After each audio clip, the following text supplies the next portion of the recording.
ओम नमो भगवते वासुदेवाय। सज्जनों, आप देख रहे हैं हमारे अनंत पत्र न्यूज चैनल पर श्रीमद् मत्स्य महापुराण की कथा। अभी इस अध्याय में त्रिपुरवासी दैत्यों का अत्याचार है, देवताओं का ब्रह्मा की शरण में जाना है और शिव जी के पास जाकर उनकी स्तुति करना है आदि। बहुत अच्छा प्रसंग है, आइए चलते हैं। बहुत अच्छी शिव की स्तुति है इसमें।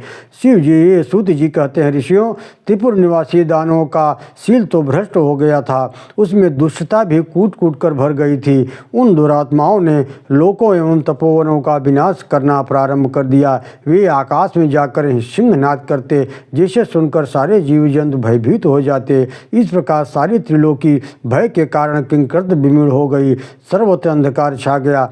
तब भय से डरे हुए आदित्य, वसु, साध्य, पितृगण, मरुदगण ये सभी संगठित होकर प्रपितामह ब्रह्मा की शरण में पहुँचे।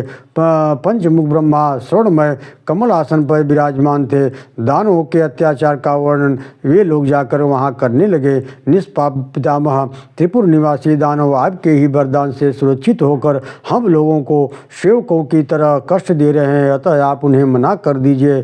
तब पितामह ने पाप रहित ब्राह्मण, यहाँ तक कि दानवों द्वारा खदेड़े जाने के कारण हम लोगों को अपने पुत्रों तथा पत्नियों के नाम तक भूल गए हैं। हम लोग लोभ और मोह से अंधे हुए दानव देवताओं के निवास स्थान को तोड़ते हुए, फोड़ते हुए, ऋषियों के आश्रमों को विध्वंस करते हुए घूम रहे हैं।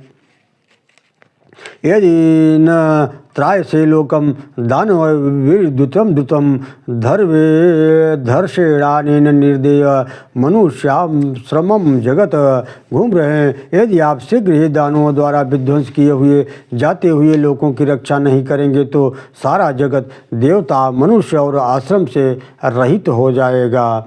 तब चंद्रमा के समान मुख वाले सामर्थ्यशाली ब्रह्मा ने इंद्रादि देवताओं से कहा, बुद्धिमानों में श्रेष्ठ देवगण, मैं को जो वर दिया था उसका यह अंत समय आ पहुंचा है, जिसे मैंने पहले ही उन लोगों से कह दिया था।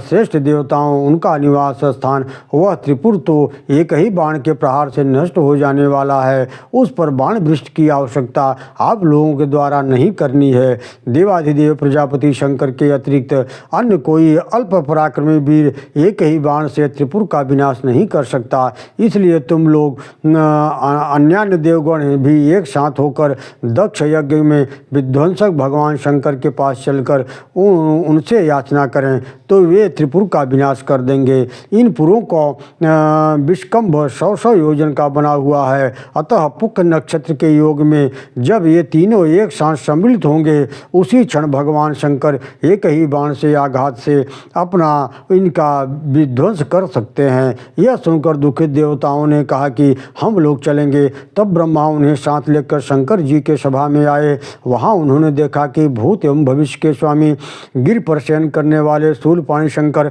पार्वती देवी महात्मा नंदी के साथ विराजमान हैं। उन अजन्मा महादेव के शरीर का वर्ण अग्नि के समान उद्दीप्त था, अग्निकुंड के सदृश लाल थे। उनके शरीर में सहस्रों अग्नियां सूर्य के समान प्रभा छिटक रही थी। अग्नि से रंग वाली विभूति विभूषित थे। उनके ललाट पर भालचंद्र शोभा पा रहा था। मुख पूर्णिमा के चंद्रमा से भी अधिक सुंदर दिख रहा था। तब देवगण उन अजन्मा नील लोहित महादेव के निकट गए और पशुपति पार्वती प्राण बल्लभ वरदायक शंभु की इस प्रकार स्तुति करने लगे। देवाऊचो नमो भवाय सर्वाय रुद्राय वरदाय च पशूनां पते नित्यमुग्राय च कपर्दिने महादेवाय भीमाय त्र्यंबकाय च शांतये ईशानाय भयस्नाय नमस्त्वकघातिने नीलग्रीवा भीमाय वेद से वेदशास्तुते कुमार शत्रु निघ्नाय कुमार जनकाय च विलोहिताय धूम्राय वरदाय कथनाय च नित्यं नील शिखंडाय शूलिने दिव्य शायिने उर्गाय त्रिनेत्राय हिरण्य व सुरेशते अचिंत्याम्बिका सत्रे सर्वदेव स्तुताय च बृहद्ध्वजाय मुंडाय च चटिते ब्रह्मचारिणे तम्यमानाय सल्ललिल्ये ब्रह्मण्यायाजिताय च विश्वात्मे विश्वसृजे विश्वामृत तिष्ठते। नमोस्तु दिव्यरूपाय प्रभवे दिव्यशंभवे अभिगव्याय काम्याय स्तूयाचार्य सर्वदा भक्तानुकंपिनी नित्यं दिशते यन्न गोगता। देवताओं ने कहा, भगवान आप भव सृष्टि उत्पादक, सर्व प्रलय काल के संहारक, रुद्र, समस्त प्राणियों के प्राण स्वरूप, वरद, वर प्रदाता, पशुपति, जीवों के स्वामी, उग्र, ऊंचे, कपर्दी, जटाजूटधारी, आपको नमस्कार है। महादेव, देवताओं के भी पूज्य, भीम, भयंकर, त्र्यंबक, त्रिनेत्रधारी, शांत, शांत स्वरूप, ईशान, नियंता, भयग्न, भय के विनाशक, अंधघाती, अंधकासुर के वधकर्ता, आपको प्रणाम है। नीलग्रीव, ग्रीवा में नील चिन्ह धारण करने वाले, भीम भयदायक, वेदा ब्रह्म स्वरूपा, वेदसा स्तुत, ब्रह्मा जी के द्वारा स्तुत, कुमार शत्रुघ्न, कुमार कार्तिकेय, शत्रुओं को मारने वाले, कुमार जनक, स्वामी कार्तिकेय के पिता, विलोहित लाल रंग वाले, धूम्र धूम वर्ण वर, जगत को ढकने वाले, कथन प्रलयकारी,